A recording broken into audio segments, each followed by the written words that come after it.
सभी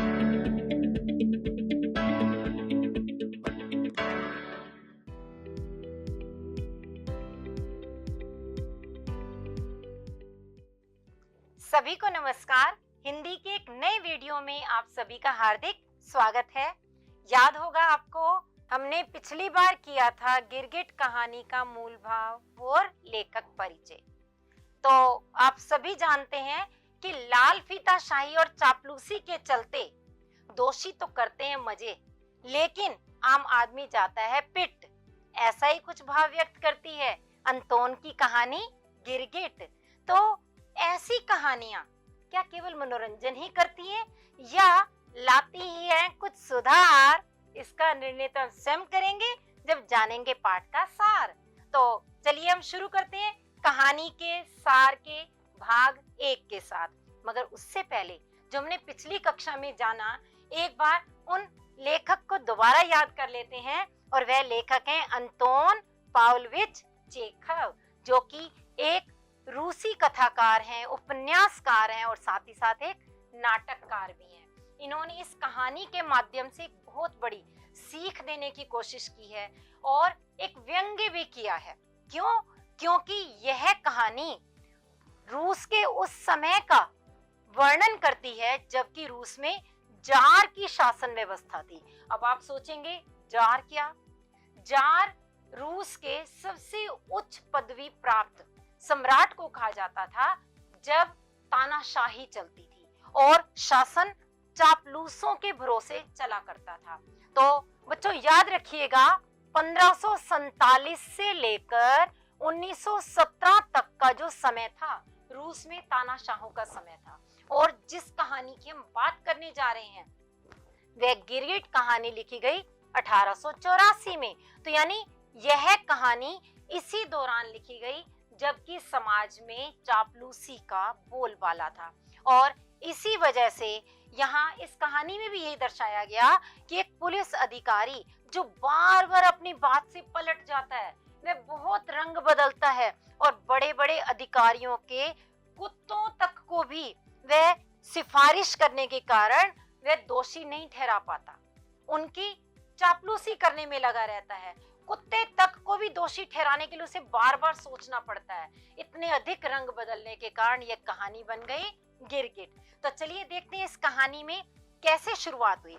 इस कहानी की शुरुआत में पुलिस का एक दारोगा ओचुमेलोव, नाम याद रखेंगे आप, दारोगा का नाम है ओचुमेलोव, नया ओवरकोट पहने, हाथ में एक बंडल थामे बाजार के चौक से गुजर रहा था। तो आपने देखा ये दारोगा है जो कि चौक से जा रहा है और उसके पीछे पीछे कौन चल रहा है? लाल बालों वाला एक सिपाही, हाथ में दूसरों से हथियाई झरबेरियों की टोकरी लिए उसके पीछे पीछे चल रहा था। झरबेरियां क्या होती हैं? ये एक तरह के जंगली बेर होते हैं, फलों की टोकरी।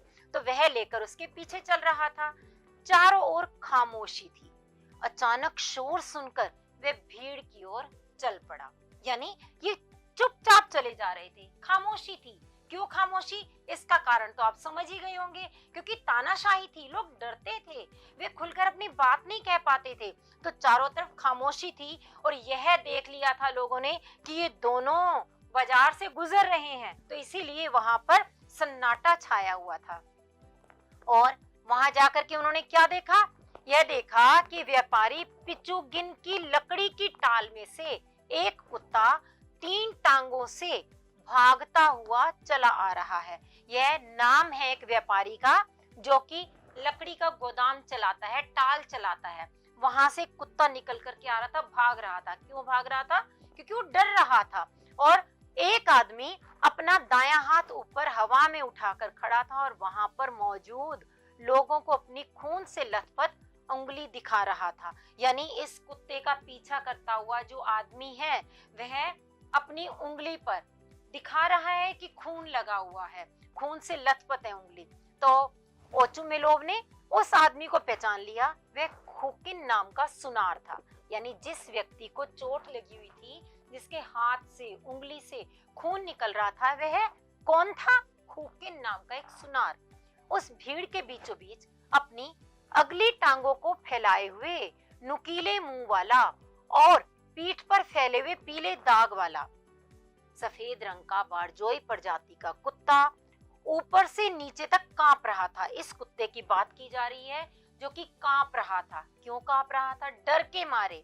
देखिए यहाँ पर क्या कहा गया, अपराधी की तरह नजर आ रहा था। ये कुत्ते की ही बात हो रही है। ये कुत्ता या कुत्ते का बच्चा जो है, जिसे पिल्ला भी कहा जाता है आम भाषा में, वह अपराधी की तरह नजर आ रहा था। उसकी आंखों से, आंसुओं से सनी आंखों में संकट और आतंक की गहरी छाप थी। कुत्ते की आंखों में डर था, आतंक था। किस चीज का आतंक? संकट का, कि अभी मेरे ऊपर मुसीबत आई। ठीक है, उसे ये डर सता रहा था और इसीलिए वह अपराधी की तरह कांप रहा था।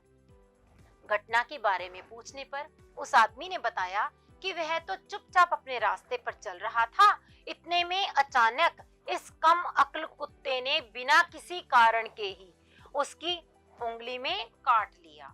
अब देखिए यहाँ पर कुत्ते के उस बच्चे को, जिसे हमने कहा पिल्ला होता है जो, उसको कम अक्ल कहा। किसने कहा? उस व्यक्ति ने जिसकी उंगली पर काटा गया। और उसका नाम तो आपको याद हो ही गया होगा, खुकिन, जो कि पेशे से सुनार था। खुकिन की बात सुनकर ओचुमेलो कुत्ते के बारे में पता लगाते हुए कहता है कि वह इस मामले को छोड़ेगा नहीं। ऐसा क्यों कहा? अभी देखिए, उसे पता भी नहीं है कि वास्तव में बात क्या हुई है। वह सीधे ही यह देख रहा है कि ये मेरे जानकार हैं और खुकिन को मैं जानता हूँ, इसीलिए खुकिन जो कह रहा है वह सही होगा। और इसी कारण उसने बिना बात की गहराई तक गए सीधे सीधे कहा कि वह मामले को छोड़ेगा नहीं और कुत्ते के बारे में जल्दी से पता लगाओ, ये अपराधी है तो इसको दंड मिलेगा, ऐसा उसने सोच लिया। आगे देखते हैं। वह कहता है कि उस कम अक्ल कुत्ते के मालिक पर वह जबरदस्त जुर्माना लगाएगा। कौन मालिक है उसे नहीं पता, लेकिन वह सीधे ही उस पर जुर्माना लगाने की बात कर देता है। वह अपने सिपाही से कुत्ते के मालिक का पता लगाकर पूरी रिपोर्ट तैयार करने के लिए वह बिना देरी किए कुत्ते को मार देने को कह देता है। कौन कह देता है? आप याद रख रहे हैं ना? ओचुमेलो, जो कि दारोगा है। वह अपने सिपाही से कह रहा है कि कुत्ते के मालिक का पता लगाओ और जबरदस्त उस पर जुर्माना किया जाएगा। अब आप बच्चों सोचिए, विचार कीजिए कि आगे क्या हुआ होगा। जब आप विचार करेंगे तो कहानी में और अधिक मजा आएगा।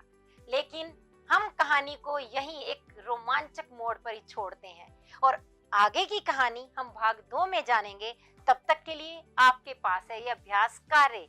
इस अभ्यास कार्य के माध्यम से आप विचार कीजिए और अंदाजा लगाइए कि कहानी में आगे क्या हुआ होगा। हम जानेंगे अगले भाग में। आप सभी का बहुत बहुत धन्यवाद।